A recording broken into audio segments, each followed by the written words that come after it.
I'm doing everything minus her You know, decision. I thought it'd be bigger. Looks deep. Gift bearers say the heaviest regrets and greatest sorrows get What are left you here. waiting for? You know how I mean. For all. Stalling. Don't remind me. Um, your memory of the massacre has shaped you. Discarding it may change you more than you intend. Good. She takes a deep breath and closes her eyes. Anything's better than this. Don't do this. She considers this with a furrowed brow and gritted teeth. At last, she shakes her head. Maybe not. But it's worth a Oh my try. God. I tried. She lets out a long, slow breath. Okay. Same thing she did earlier. Oh, that's cold. Do you feel anything? I think this is the right pool, isn't it? I'm not doing to give something up. Maybe you need to get your head in the water too. She gives you a wry sideways look, then she takes a deep breath and submerges. A minute ticks by too. She keeps herself still beneath the water. At last, she breaks the surface, wiping the water from her eyes and shaking it from her Hey, gift hair. bearer or not, don't think I won't pull you in here too. Wait, you said gift bearers come here. Maybe you have to leave something, but oh, her eyes go wide. That's I've got annoying. it. Same Took thing. this from the Marchezo cellar the night I Say awakened. nothing. I'm so upset.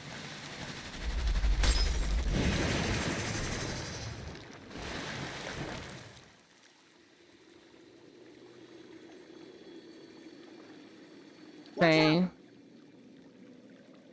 Grab her.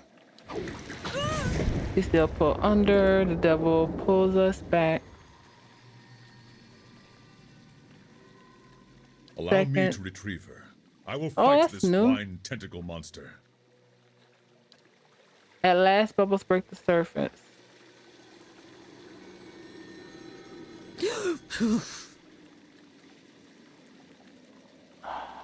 Are you alright? What do you remember? I remember running. I gave something up, but I don't remember why. Now I'm about to look this up because come on.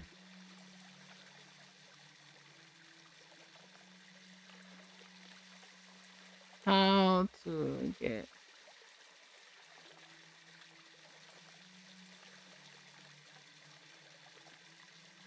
to not give up.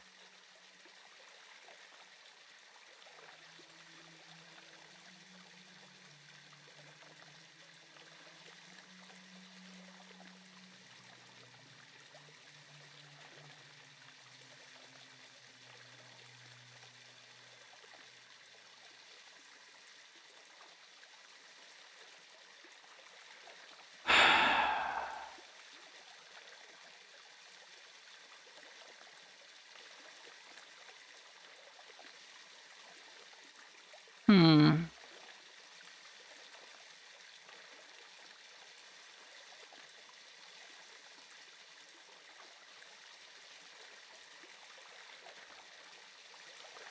You know what?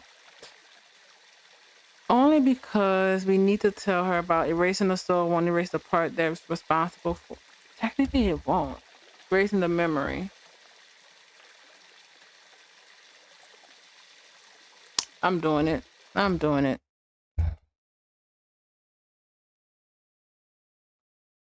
Normally, I don't. I let my decisions ride, but I really don't want her to do that. Sure. I don't trust that. I really don't like Andra at It's this point. here. You We don't know, know what she's I doing. thought it'd be bigger. See, Gift bearers say the heaviest regret. waiting You for know you're how when you've been stalling. clean for all. Don't remind All me. right, so there's an order. So first, apparently, has to be the one I didn't want to do, which is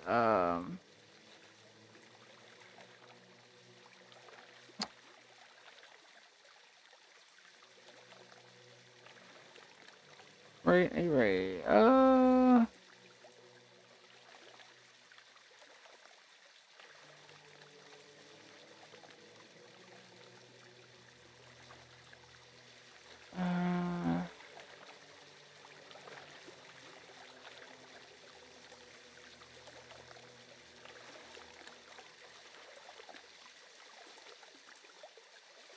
Problem has never been your memory. It's the part of the soul.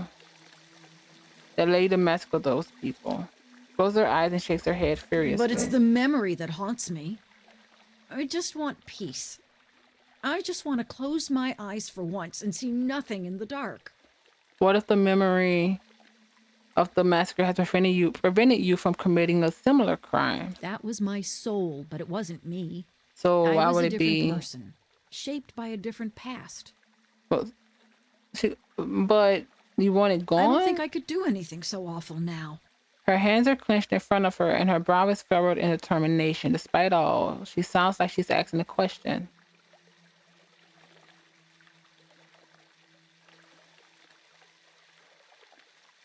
And this memory, and this memory has shaped you and taught you restraint. Without it, you might choose differently. She lets out a long, slow breath. I was afraid you'd say something like that.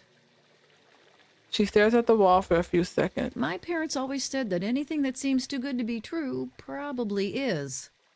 You spend so much time searching for a way to fix what's broken. You don't see that the fixing would only break something else. She kicks a pebble into the pool. It falls in without as much as a ripple. Only one thing left to do. She looks back at you. What's that? She pulls a rolled clock bundle out of her pack. You recall seeing it earlier. She snaps the leather cord that binds it and unfolds it to reveal a wine bottle. Took this from the Marcheso's cellar the night I was awakened. One of the finest vintages there. Been saving it to celebrate my new start. I think it's time to open it. She jams a knife into the cork and twists it out with a squeaking pop. A lush, jammy aroma wafts from the bottle. She holds it under her nose and breathes deeply. She puts the bottle to her lips and tilts it back. After a long, slow drink, she smacks her lip. A few years past its peak. Good thing we're enjoying it now. She swirls the wine in the bottle before handing it out to you. Take a drink. The best burdens are the ones you share. She passes you the bottle. An unpleasant sharpness has crept into the wine, but it's an enjoyable draught all the same. Together, you finish the bottle. Time to make some good memories. Satisfying mind. She wipes her mouth with the back of her hand. Way better. Way better. Not way. I may be exaggerating, but it's better. So it would be, where is it? You got something, bracers. Did you not get it this time?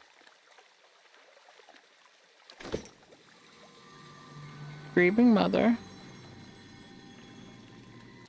It did say you had confident mind, something.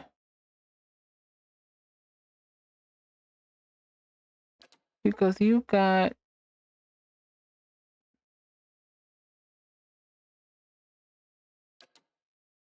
a satisfied mind, resolve. I like the decks better. I guess.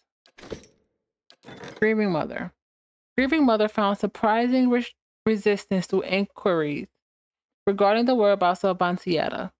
Whoever had taken her wanted to keep her location a secret. At the behest of at the behest of the Duchess of Sperento, a team of valiant cryptographers attempted to decipher the fragments of Bancietta's weaving messages. In turn, they communicated those leads to Grieving Mother. After several brutal fights against well-trained mercenaries, Grieving Mother reached Bancietta's prison, a weaving house near Garara. The valiant textile company that had abducted her were immediately cast out of all of Valiant Republics, great and small. And thanks for saving her, Bancietta wove an enchanted coat for Grieving Mother's journey back to Kainua. 2 minor items. Oh, all defenses? That's crazy. That's freaking crazy. Let's save it. And what does the flame reveal?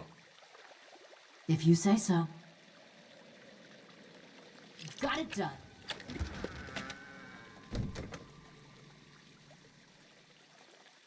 Devoted follower of Wodaka, haunted by dreams of criminals committing horrific acts of violence only to escape punishment or receive one that was unduly light. She came to believe Boudica was speaking to her through these dreams, demanding these people receive justice. One Weigelt felt these criminals in found these criminals in hideouts and homes and very often in jails. Serving inadequate sentences, she was stealed into these places, which were frequently under heavy guard, find her way to the criminal, and pronounce the judgment of Boudica. Her incredible knack for reaching those places were in some instances later declared a miracle when she was canonized. And if the criminal was lucky, it would only mean disfigurement. But most were executed on the spot with Weigel's cudgel. Eventually, Weigel's reputation spread too far, and many criminals that feared her began to set traps and issue bounties. When she was finally caught, she was clubbed to death with her own weapon. It is said that with her final words, she declared that she was a murderer and that she deserved this fate. Her cudgel is a simple spiked club with a leather wrapped handle. The wood itself is irreversibly stained reddish brown with the blood of criminals. Okay.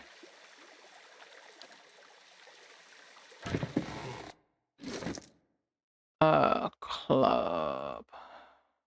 Well, battle axe.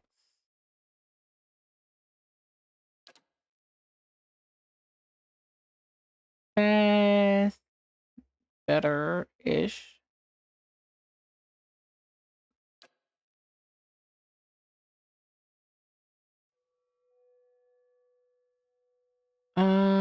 Do. No, wait. 30 and nature's mark. Oh, you have this is giving you the purge of toxins thing.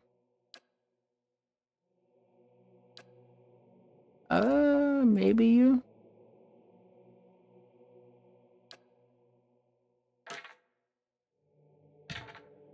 Swap.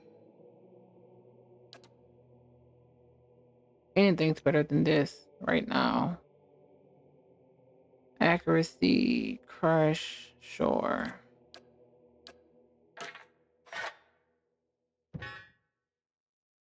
Enchant. How much money do I have? 16,000.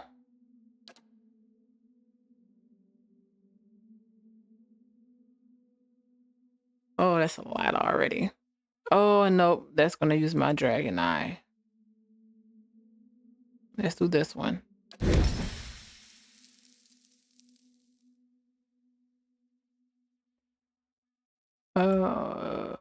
Freezing maybe? Shocking, corrosive. Let's do burn.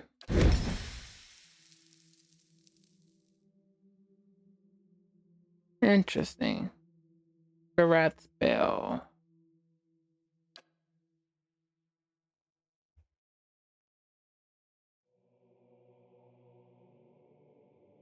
I'm fine with that.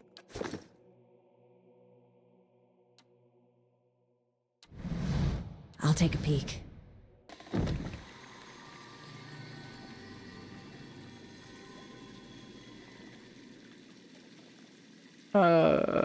Some like a living prison, thick arms of coral have grown around an assortment of old, weathered relics.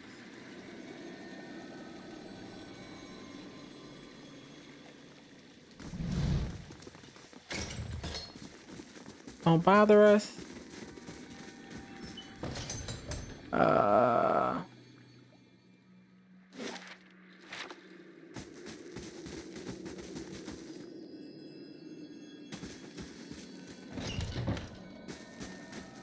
This is the record? You gotta see this. Yes. See that it is cast away with the others. Oh. Cast away. That's not good. Save that.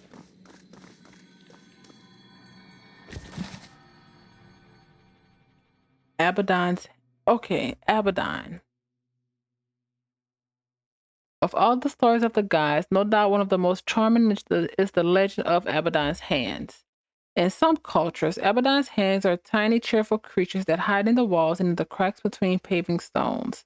In others, they are silent men of stone who roam distant lands. In all such tales, however, they are Abaddon's constructs, built in his image to continue his good work of creating strong and wondrous things in this world. Thus, upon spying a mighty mountain peak, or a row of Adra pillars, or another natural marvel, parents and nursemaids will tell young children that these are the work of Abaddon's hands. Such is the appeal of Abaddon as the deity, as it is through his legend that we recognize familiar shapes in the natural world. Thus, when we see a landform that resembles a colonnade, or an arched gate, or a mighty home, we see a hand and a purpose at work, and that is not unlike our own. And while Abaddon's own identity as a construct is alienated to some, to many of us, his crude yet practical shape is comforting. While the other gods take the form of birds, beasts, and sea, Abaddon takes the shape of our most common tools and constructs. His debasement is the body of iron elevates our own works and labors, and it offers us a grand hope. For if a god could rebuild himself out of iron, what wonders might kith create with their own hands? Selected correspondence of the gift bearer Aiden. Single ocean waves on Adra's sorrow of her unrequited love for the unattainable moon. Sing of the ocean's sorrow so that we may forget our own. Each day the tides reenact Andra's longing for the great moon. The waters reach out at high tide, yearning for the heavenly body, only to slump into low tides when the moon proves unattainable. You asked me once why I love Andra so dearly. I think I read this.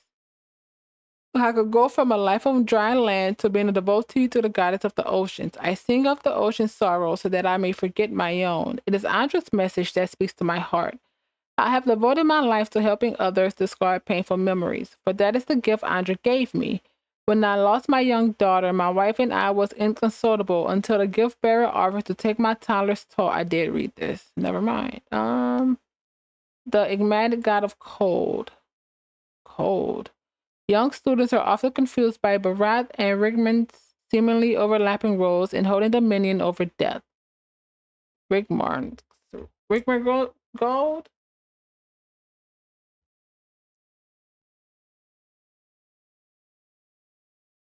Huh. The difference is often difficult for novices to appreciate until they've lost a loved one and endured the absence for a time. It is Barath that determines who will be reborn just as certainly as we would die. But Remigord is the executioner's axe. Remigand shows us that all life ends in stillness. I need only show them the symbol of Remigand, the bone white Arca skull found carved within the first ancient of the Gwynplaine ruins. It is a symbol of death and doom in many cultures. Any child with 4 winters under his belt needs no introduction to the ancient symbol. Remigand embodies not just death, but all manifestations of collapse, be there famine, pain, or simply bad luck. Remigand is a primal god, silent and inscrutable as death itself. He makes himself known with his passing, not by proclamation. There was innumerable stories of the god's terrifying passage through the lands of Eora. When the beast of winter stirs, bitter winds and beastly howling follow the creature's every move. Whenever the beast plants a hoof, all life withers into dust. The faithful of Remingand insist that even another god's life can end in stillness. They claim the other gods must flee from the beast of the winter's mastery over death, but we know not if the boast hold true. Though the beast of winter is shrouded in snowy clouds, those who have seen the shaggy white monster claim that the souls of the fallen can be seen clinging, or perhaps frozen, to the beast's fur. The dwarves of the Baril South have numerous stories that tell a similar plot. A brash hero, for even the hero who saves his beloved soul, dies in the process. The hero dies in the process, for it is not a proper tale of Rimengold unless the hero's life ends in stillness. I hope this isn't foreshadowing. And I don't remember hearing about that person before.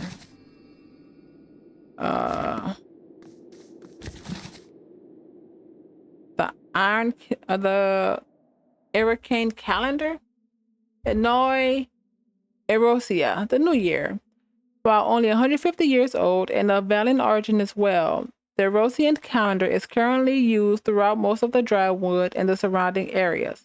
While the Deerwood was using the adherent calendar until recently, they gave it up in favor of the Erosian calendar.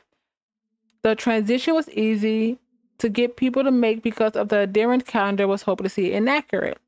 Erosia calculated that it takes the planet approximately 334 days to orbit the sun.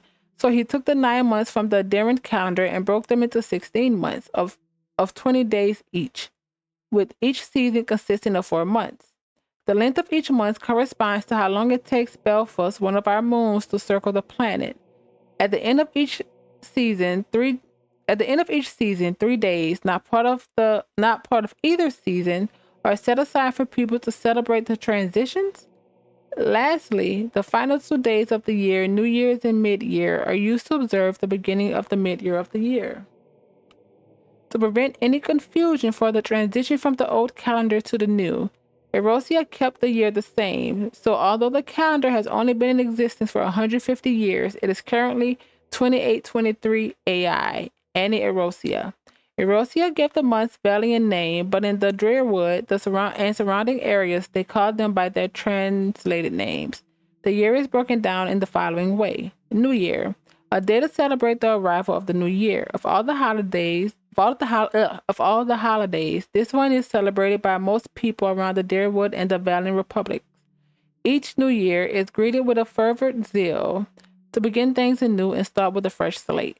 Winter months, 2 at the beginning of the year and 2 at the end. Deep winter and late winter.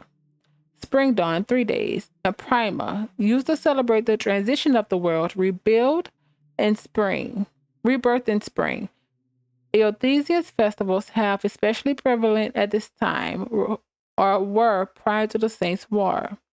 Spring months, early spring, mid-spring, deep spring, late spring. Summer rising, 3 days. A period of transition from birth to growth. Many ceremonies designed to usher children into adulthood, taking place during summer rising, summer month, and mid-year. Mid-year, a place of reflection and introspection. The year is half over. People who made promises on New Year's use mid-year to assess their progress and renew their oaths. Autumn falling, 3 days. Harvest celebrations happen during autumn falling of the crops, were particularly bountiful. If the harvest was small, supplication is given to the gods asking for a better harvest the following year. Autumn months, early autumn, mid-autumn, deep autumn, late autumn. Winter dust, 3 days. Winter dust is filled with the celebration of life and vigils for the dead. The world is returning to sleep. Plants die, and those still alive raise a toast to another year. Winter months. Early winter, mid-winter. Okay, that was the moons of Aurora. I feel like I read this one. I did. And tides and moons are natural. I think I read this as well. Feel free. Let's figure that out now. Here, do. We did not.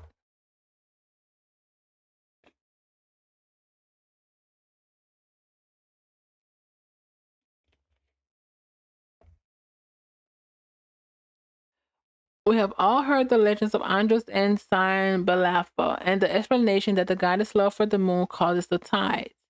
And as men and women of science, we know this is to be a shadow of truth.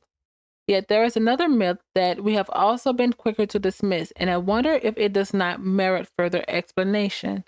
Andros tells of a smaller moon, Iona Brathra, that the goddess supposedly pulled from the sky in an early age. And while such a thing seems impossible, but Inoue Brathra still roams the skies above it, it is true that explorers in the far reaches have found mineral fragments that do not naturally occur on any known continent in Eora. That's interesting. Furthermore, naturalists in Adair, Ruatai, and the Deerwood have observed the remains of ancient ocean life many miles inland. Such a thing would only be possible if Eora's ocean had once been a larger, or as I hear, purpose. if it had been much larger. If a catastrophic flood had once washed over the continent. While few phenomena could have a flood of this magnitude, of large body falling into the sea just might do the trick.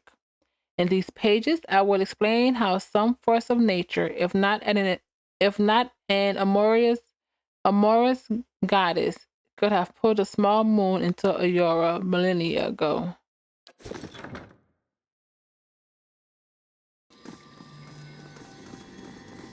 Step lightly. The pilgrimage. Oh, wait. What was the two things? I'll read in a sec. A gift bearer of Andra is traveling along the road when she meets a man in tears holding a scrap of parchment. Why do you weep? Asked the gift bearer. I hold the letter from my wife. I tried to be a good husband, but the letter says that I was not, and that she has gone to seek the company of a better man. Now this is all that remains of her. Give the letter to me then says the gift bearer, for once you have forgotten the letter, your wife can cause you no further pain. The man gives her the letter and finds his tears have dried up. He thanks the gift bearer and leaves at peace. The gift bearer continues on contemplating the man's story, but does not get far before she encounters an old woman in tears holding a strand of beads. Why do you weep? Asks the gift bearer. I hold here a string of beads that counted the years of my daughter's life. Sickness took her while she was still a child, and she was denied the joys of a full life, and I the joys of a mother. This is all that remains of her. Give me the beads, then, says the gift bearer, for once you have forgotten the beads, your daughter can truly rest. The older woman gives her the beads and finds her grief no longer gnaws at her soul. She thanks the gift bearer and leaves at peace. Thanking on the woman's pain, the gift bearer follows the road until she reaches the sea. In her hands, she carries the letter and the beads. They are light in the hands, but heavy upon her heart, and she is crying. She prays to Andra to allow the objects to be forgotten and cast them into the water. And yet, long after they have sank beneath the sea, the gift bearer finds herself still weeping. Merciful Andra, pleased the gift bearer, in your service I have helped people forget their troubles. Yet though I pass them to and yet though I pass them on to you, I feel them still as though they are mine. How can this be? The gift bearer listens to the wisdom of the crashing waves until she understands to feel the trouble of others is in your soul is a burden in itself. However, she has no token to give Andra to bear it away, for the troubles are not hers to forget. I give myself to you then, says the gift bearer.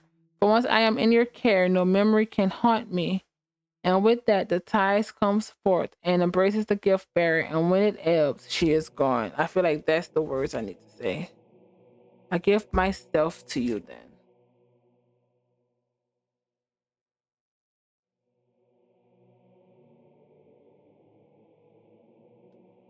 For once I am in your care, no memory may haunt me.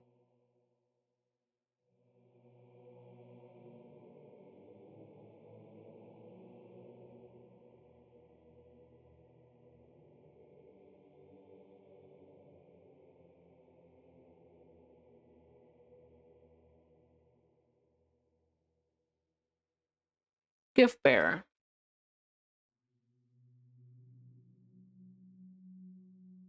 Okay.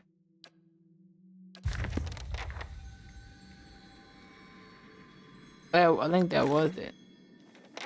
I want to continue. Okay. Them the library. I find the book. Sure. Save it.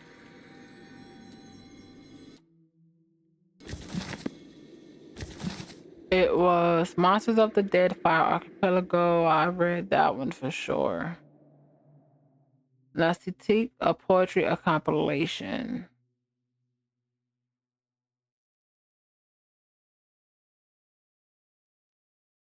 The expedition I move, there is no compulsion. It is not a need. But something pulls. I cannot deny its draw. The white winds out past my vision. Its fierce eyes watch me as I move. The wolf tracks my step, a silent companion who will not join. All is blank. The pale expanse lies before and behind. I search. The miles pass and still my feet move. My hunt continues unabated. The landscape returns to my gaze, unaffected by my presence. The snow falls, needles driven by the wind. Its cold bite bites my skin. The snow gathers its hands around my feet. A fierce opponent who will not relent. All is white, my journey continues. I travel. I can no longer stop. A true companion forms. The need drives me on. I must see. The sun breaks through the gray, but its unrelenting gaze stalls me. My body warms under its touch. Frigid lamps moves again and carry me further. All is empty. The breath of existence is my destination.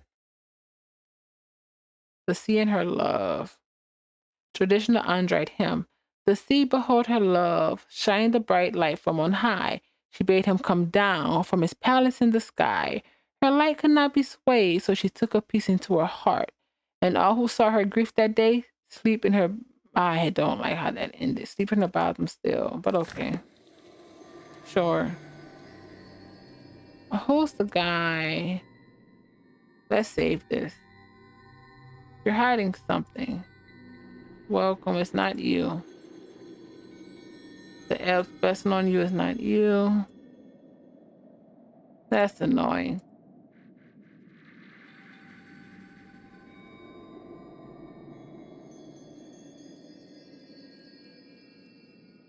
Okay, save it.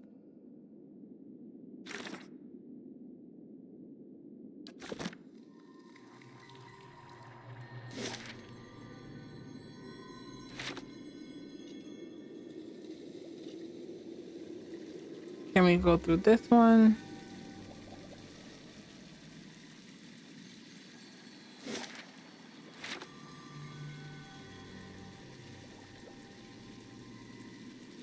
Do know I need to go outside for the mirror.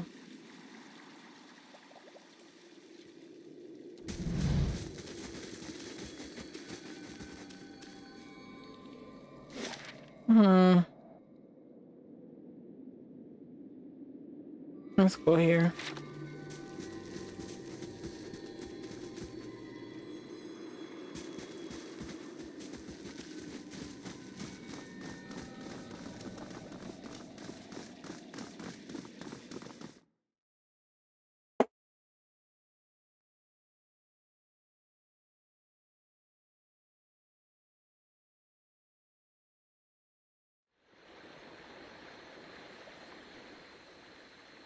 Sure. What is that? A long time ago that was. Saw the abbot holding the witness, and the veil of tears parted for him. Oh, really?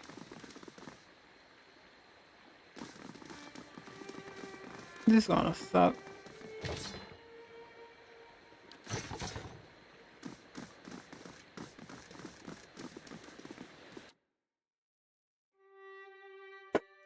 Water flows upward from a thin slit that cuts through the tiles on the floor. The water swells and condenses when touched, forming an elastic barrier that resists any attempt to cross it. All right.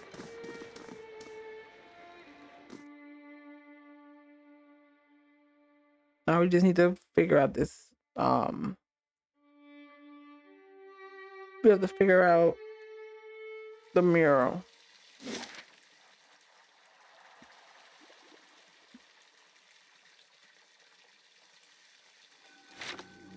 Let's see.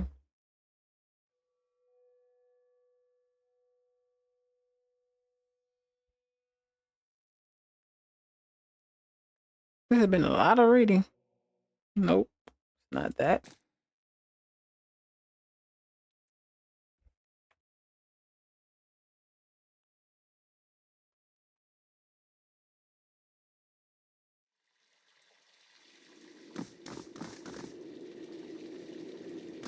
Okay, that's not it. I don't think it's the House of Silence. This part is dark. Let's see.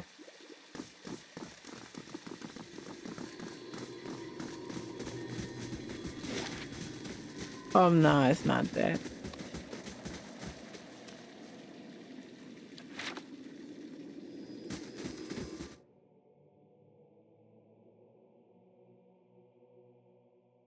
Hmm.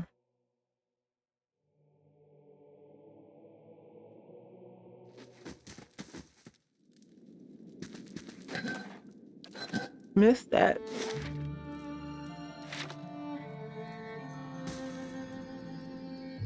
I'll be going. Oh, come on.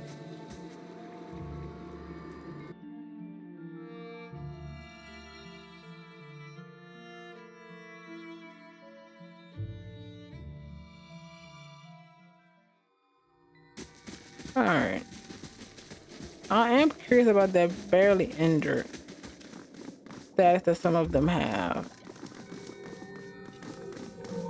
So we know we don't go into the Hall of Silence. Let's go to the Rampart.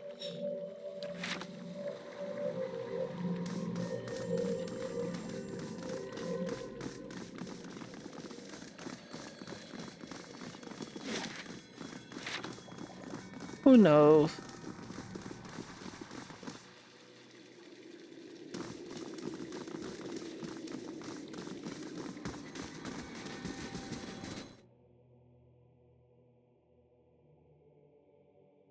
Just want to get to the mirror.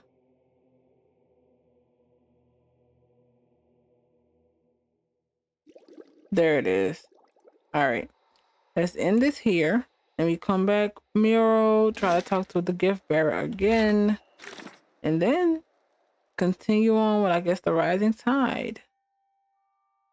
But thank you, everyone. I hope you're having a fantastic time and see you soon.